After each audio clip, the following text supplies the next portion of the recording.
Tim, thank you so much for coming on our Ask an Expert series. Yeah, of course. Glad to be here. All right, so you've worked with some big brands from Ashley's to Staples on digital marketing campaigns, and you've been doing this for quite a while. I'm curious, what led you to get into digital marketing? Honestly, it was curiosity. I was in sales and I was working with home improvement goods, and had a frustrating day at work, and I was home shopping for my wife, and I was retargeted. Uh, And I thought that's the coolest thing. So I literally Googled ads that know what I looked at and discovered it was retargeting. And I started searching everything I could about it and learning as much as I could, and finally found a job in the industry, and okay. the rest is history. Okay. You're a big fan of testing your way into campaigns, which I think is interesting because a lot of people like to kind of put all their eggs into one basket, and they still learn something at the conclusion of the campaign. But you take a different philosophy. You're really kind of wading into the pool as opposed to jumping in. Can you talk about your experience with that? Well, yeah, and a lot of this comes from, again, my experience working with a lot of large brands. I think sometimes as marketers, we like to think that these retailers have unlimited budgets, Mhm. and we want to go in and get as much as we can. We want to earn our commissions, whatever. And so we go in and we push for huge budgets. The problem with that is obviously they're not limitless budgets, and they do have to be mindful of what response rates they're getting and how successful the campaigns are. And if anyone ever tells you they know exactly what to do with your campaign out of the gates, they're lying to you. Um, every brand has specific needs. They have a unique audience. Um, there's seasonality to consider. I mean, there's a lot of moving pieces. So yeah, I strongly believe in getting in and test small. And as you see those successes and as you learn the wins, then you grow. And from your experience in working with clients, what would you say is I guess the personal outcome of this? So are you seeing a longer engagement when you work with a client where you've tested your way into it versus, peers that you've seen in the industry that, are more about the like, hey, let's go out with a bang kind of thing? Yeah, every time. And sometimes it'll even be our initial agreed upon budget is the same. For an example, I might have a counterpart that says, hey, I'm testing with brand XYZ, and they'll pitch $100,000 for a 1-month test. I, on the flip side, would say, look, if you have $100,000 you're willing to test, let's do $33,000 a month for 3 months. Okay. And that allows me to show off my best. Because again, there are some assumptions that I have to make going out of the gates. They may be right, they may be wrong. But by having those 3 months to refine those assumptions and to fix what maybe I didn't have right, means that at the end of it, I can show a lot more improvement and a lot more success and maintain those relationships longer. Okay, that makes sense. I'm also curious as we see more and more companies getting savvy, moving in the omni-channel direction. One thing that I see marketers wrestling with is attribution. Let's talk about attribution. What are your thoughts on it and how you see measuring a campaign success? Well, so this could be a really long answer. It really depends on what channel you're measuring. Some are a lot easier than others. Um, Display, for an example, for a long time, everything was measured. It was a post-impression conversion. It was fine, and everyone was happy with it. And so we shifted really heavily to focus on post-click conversions. And all of a sudden, you started getting a lot of fraud, and sometimes things tracked, sometimes they didn't. So there's a lot of attribution tools out there, and I think attribution definitely has its place. And I think we as marketers should do everything we can to understand that whole picture, not measuring on last click, not measuring on first click, but measuring every touch point in between and assigning attribution accordingly. That said, we're paid to be marketers because of our minds and our guts, I think, as well. Right. And where some channels like display may be a little bit hard to quantify the full effectiveness, it's nonetheless a valuable tool, and we all know it. So yeah, I think that there's kind of a hybrid between intelligence of just measuring the best we can, and just that gut instinct of, I know this works. Okay, so I guess I want to take it a little bit further because I do think historically attribution has kind of been this, it has been pointed to, I think even before it was called attribution, right? It's like we're going to put a promo code on something so that we can explicitly track. But as we do move in this direction of omni-channel, what are you seeing with clients that you work with as far as importance? Is it really the straw that broke the camel's back, or is it the collection of straws over time that really need to be evaluated and appreciated as a group, as opposed to just the last one?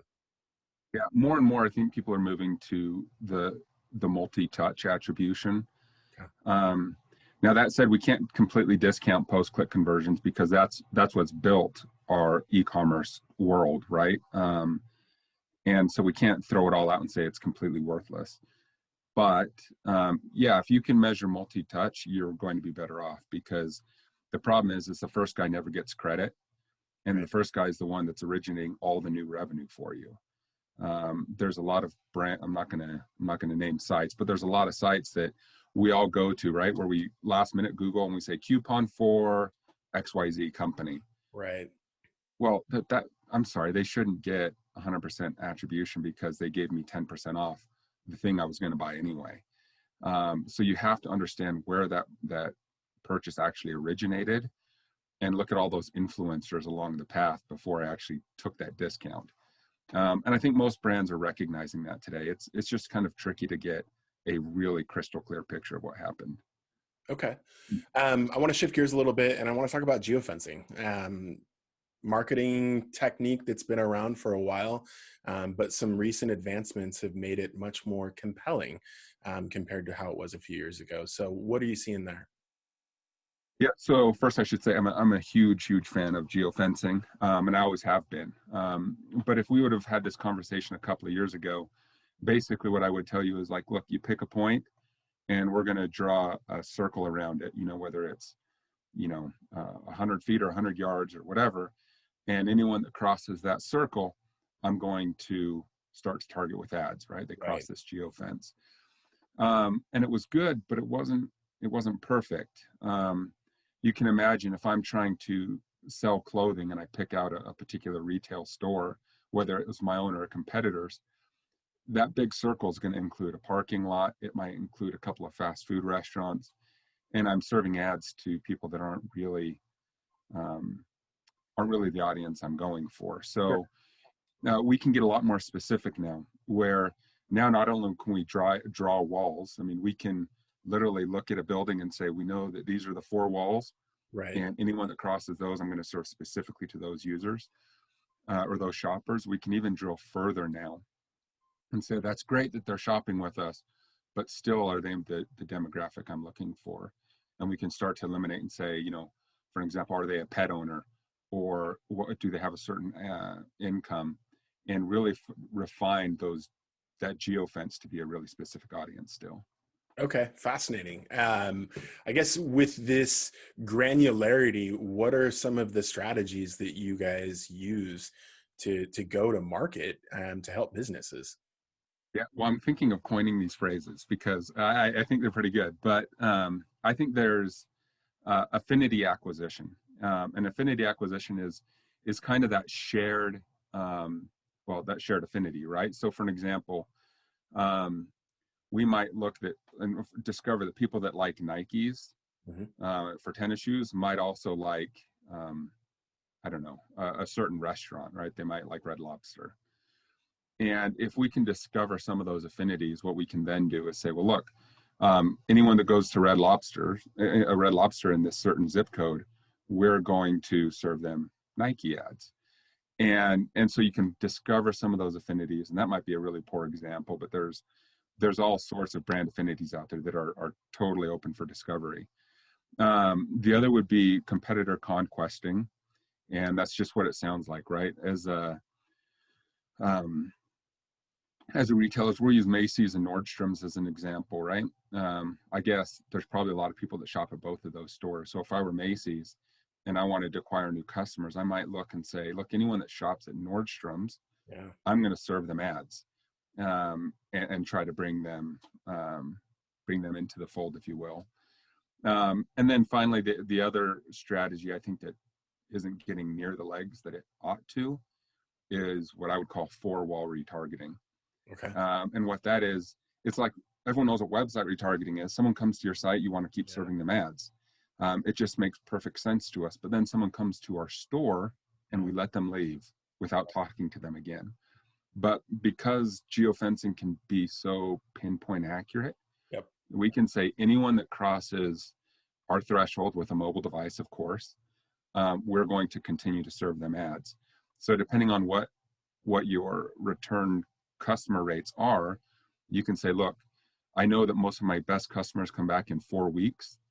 So starting week 3, you can start serving them ads again to Right. bring them back into your store and keep that relationship and conversation going. So that was long-winded, Joshua. I hope it made sense.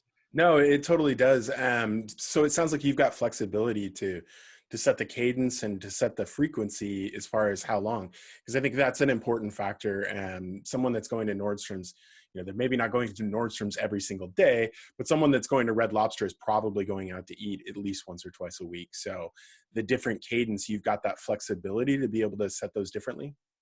Yeah, that's right. You can basically turn on a time delay and say, Okay. again, if I own a retail store and I start serving somebody ads the day after they left my store, unless they have unlimited budgets, it's wasted spend. But most of us have, clothing budgets, right? I can only buy Sure. so many flannel shirts Right. before my wife gets mad at me.